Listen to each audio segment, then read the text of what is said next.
and gentlemen, boys and girls, welcome to another exciting episode of Trigger Warning Radio. I am your host, the Kaiju Conservative.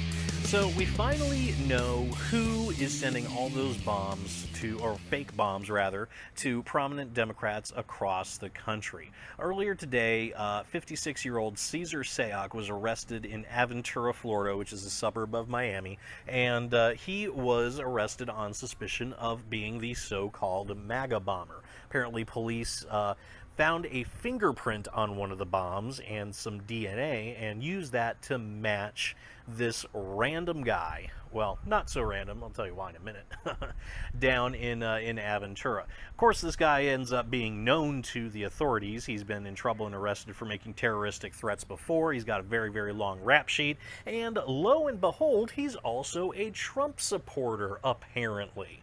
Now, so... A couple of days ago, folks, you might remember I posted a video explaining why I was 100% sure that this whole MAGABomber hoax was a Democrat false flag. And you know what? I am going to stand by that. Even though I was called out on YouTube by a little leftist NPC who was rubbing it in my face, oh, this guy's a Trump supporter, haha, don't you look stupid, oh, you need to go ahead and retract this, I'll be waiting for your apology, blah, blah, blah, blah, blah. No, I'm not going to retract it. I am going to double down, and here's why, ladies and gentlemen. Here's why I am still 100% sure that this is a Democrat false flag operation. So, for the better part of 3 years, almost 3 years, we have had this narrative among the left and among Democrats that Trump supporters are angry, violent, crazy rednecks that are going to get people killed. And this narrative has persisted even though, for the most part, it has been Trump supporters that have been on the receiving end of violence from leftists. You might remember the most prominent example of this was in 2017 when a leftist, a Democrat, grabbed a gun and shot 5 people at a congressional baseball practice. You might remember that Congressman Steve Scalise, a Republican congressman, was almost killed, and you might also remember that this guy had a kill list of Republican congressmen and was screaming, "This is for healthcare," as he shot people. Only reason he didn't kill anybody is because the Capitol Police were there and they took him down pretty damn quick. So we've had this narrative persisting against all reality for the better part of almost 3 years now, and we have this incident. Somebody starts sending fake bombs to prominent Democrats. Basically, a checklist of people that you would think that the conservative wing of the Republican Party absolutely hate. You got the Obamas, you got Clintons, and so on and so forth. You've even got fake news CNN in there as well.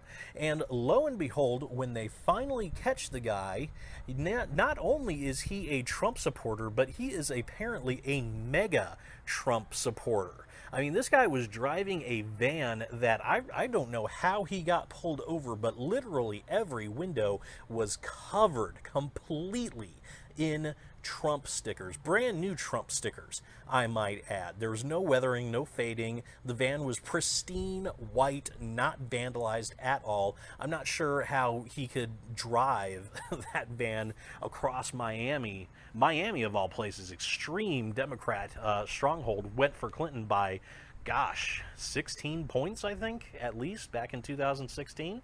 I'm probably wrong on that number, but it went for Clinton by a lot.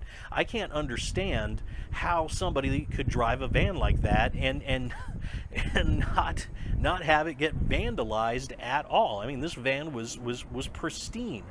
He apparently, his social media was apparently loaded with threats against prominent Democrats. And as I said before, this guy's got a long rap sheet. He was known to the authorities and was somebody who had been in trouble for making terroristic threats before.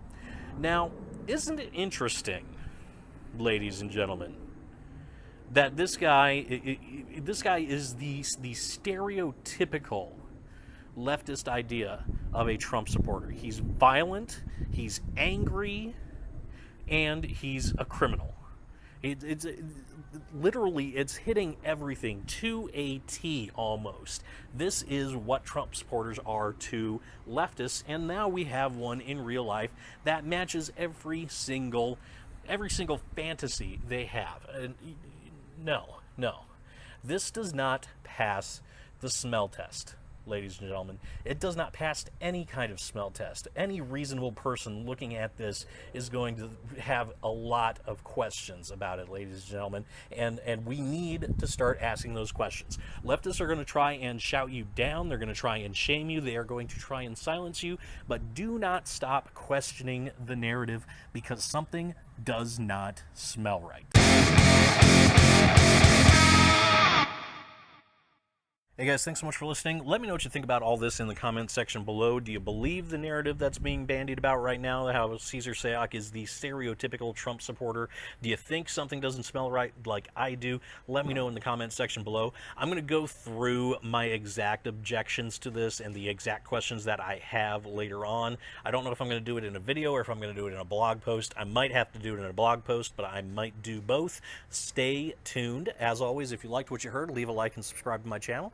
Both of those things help me out quite a bit, and I will see you all next time.